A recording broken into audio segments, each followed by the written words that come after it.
Well, thank you for joining us for the latest edition of Business Spotlight. Today on the call, I've got David Connaway, who is the owner of Cirrus Laser. So, David, welcome to the call.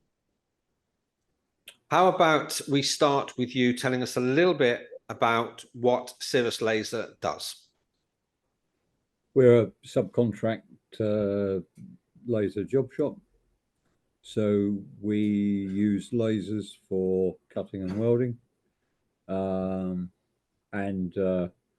We have a big range of customer database. So we usually work for people, we're sort of tier 3, tier 2. So we're working for tier 1 type clients. Can you explain what you mean by that, tier 1, 2, and 3? Well, tier 1 will be the final producer of the goods. So right, when we're making gearbox parts, our customer will actually sell the gearbox to automotive customers. Yeah. You know, Ford, Volkswagen, or possibly to motorsport. So, you know, motorsport teams will buy a gearbox from our customer, but we make parts which fit into their gearbox. So we don't actually make the gearbox, we make the parts which go into the gearbox. Okay. So, you know, that's why we're tier 2, maybe tier 3. Okay. Because if our parts then go to someone else for another process, you know, that's we're tier 3. If our parts go directly into the gearbox, then we're tier 2. Okay. So are you the founder? Did you create Cirrus Laser, or is it something that you inherited or you bought? I started the company for my bosses back in '87. And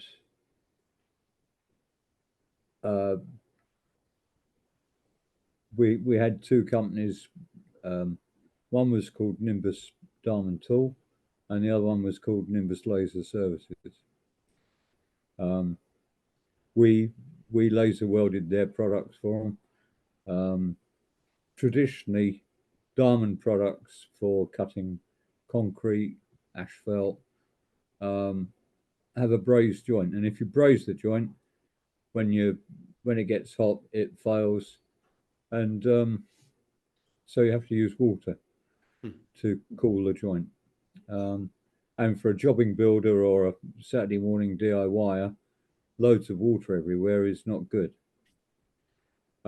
So products are made which are called dry products, so you can use them without water cooling, but you have to laser weld the interface between the diamond segment and the steel disc for a blade or a steel tube for a core drill. And that's where we came in. We started Nimbus Laser to subcontract weld our sister company's product. Okay. And then over the years, we took on laser cutting. So we did laser welding of saw blades, we laser cut saw blades, and then we did laser cutting for customers in Sussex and surrounding areas. So, you know, I started a job shop from nothing. Okay. Over the years, we added more machines. In '97, both companies were sold to Unicorn PLC, and within about 3 months, Unicorn were taken over by Saint-Gobain. Saint-Gobain is a big French-owned multinational, and then they started to take both companies apart. And in 1999, I bought the business from Saint-Gobain, the laser part of the business, Nimbus Laser, and because There was still Nimbus Diamond Tools. We had to change our name, so we went up a level from Nimbus to Cirrus. Okay, I can see the logic. Yeah. So go on. Yeah, and as it happens, with Nimbus as a US at the end, and with Cirrus as a US at the end. And so eventually, Nimbus Diamond Tools was shut down by Saint-Gobain. All they wanted was the customer list to be able to sell their products in the UK, and they didn't see any point in manufacturing in the UK. So Okay. Nimbus Diamond Tools, I'm afraid, is no more. Right. But you've your business has been going quite some time. What inspired you to be a business owner? This comes with its challenges, doesn't it? Well, I wasn't a business owner to begin with. I I know. was working for someone else. Yeah. But when the chance came along, I took it. Sometimes I regret it, but generally speaking, it's been, it's kept me on my toes and kept me busy. Okay.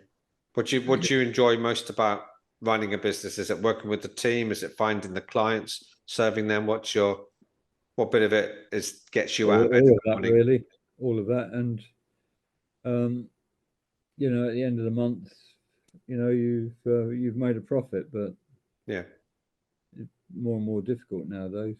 Certainly, this last 3 years since Brexit, COVID, now we've got inflation and also the Russian Supply chains. Yeah. Ukraine. Yeah. And I get loads of. In the last week, I've had loads of emails with. There's a new EU directive out stating that you can't buy Russian or Belarus products. Yes, I've got a couple of clients who are impacted by the fact they can't buy from Russia anymore. So I understand the challenges. So that the industry has changed a lot, particularly over the last few years. What's been the major challenge through the change for you? Well, when we started, there weren't many laser cutting companies. Our first laser was a 1.2 kilowatt CO2 laser, state of the art.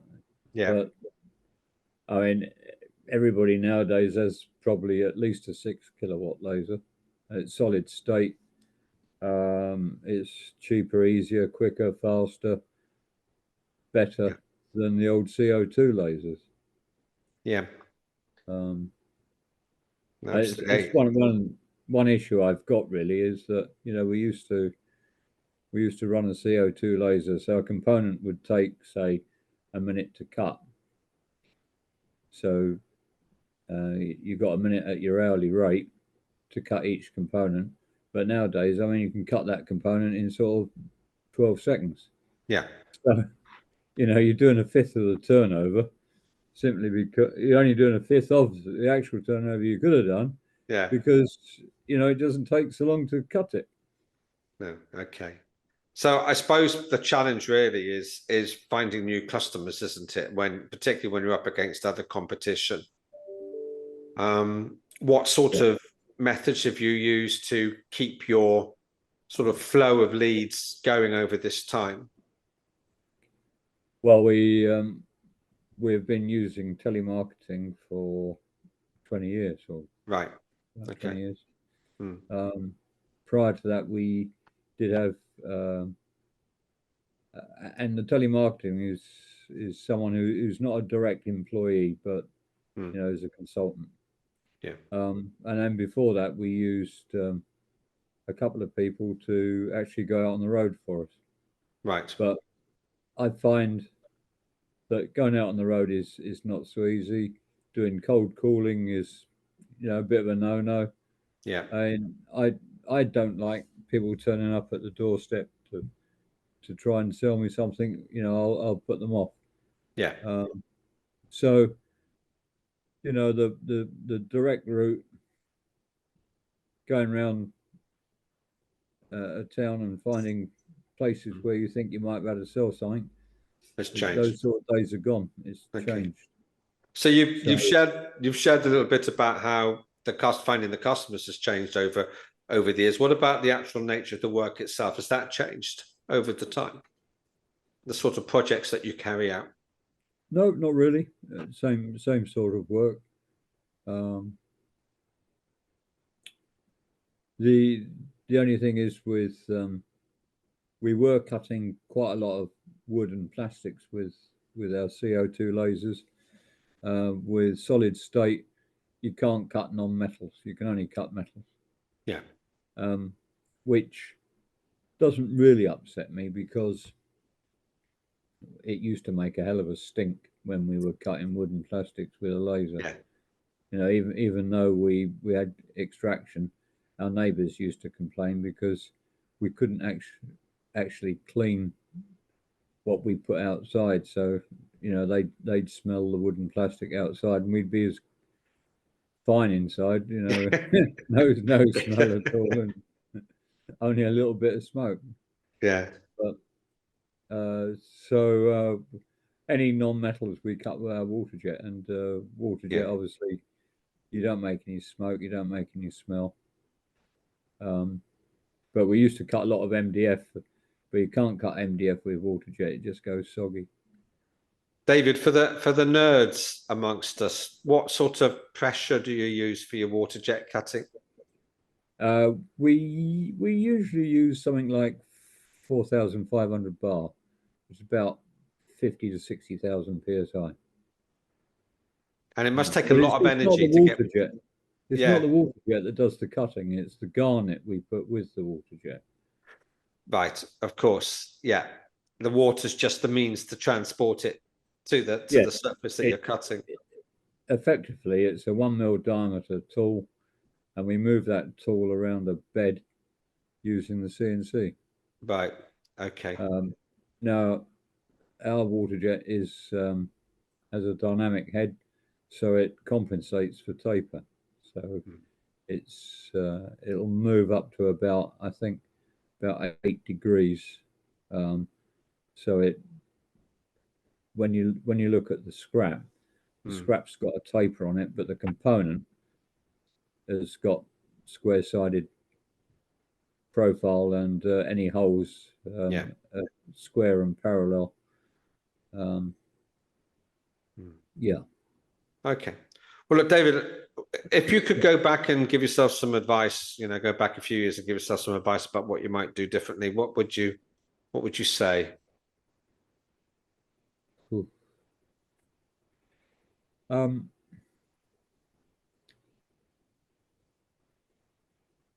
uh, Possibly to do more expansion, to grow bigger, become stronger. But the trouble with a lot of companies is, you get too big, you Yeah. get too many people. And if you think back to 2008, 2009, companies such as JCB, they have about 7 or 8 of their own lasers, big lasers, and they do all the cutting that they need to do on their own lasers. However, when they are really busy, then they need to subcontract a load of work out. Yeah. So you'll find that in the Midlands, around the JCB factory areas, Yeah. there's a lot of people doing subcontract laser cutting. Right. But I well remember one of the guys saying to me back in 2009 that he'd lost 200 grand a month, 200 grand a month turnover because JCB pulled the plug. And if you think back to 2009, it was when we had the banking crisis, and everything just fell apart. one of the dangers of being over reliant on any one supplier, customer, or Yeah, etc. Yeah, yeah.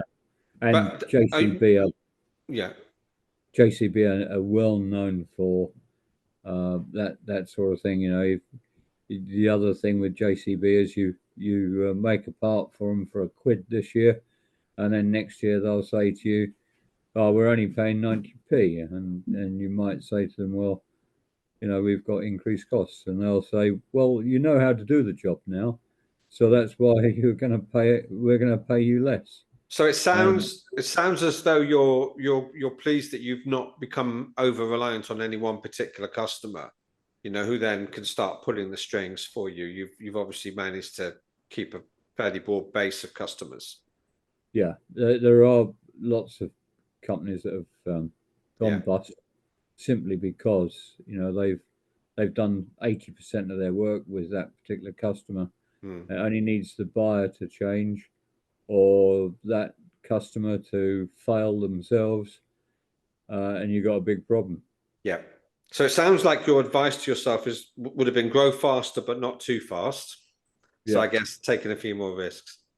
Um, David, I didn't share this with you earlier when I was talking to you, but I did a master's in microwave solid state physics, and from there went on to work with lasers. And for those that are interested to know, light amplification by stimulated emission of radiation, for the nerds, that's where it comes from. So I'm really pleased that you've taken me back to that other life that I used to have as an engineer. And it's been a real pleasure talking to you. So thank you, David. Thank you very much for your time today. no problem.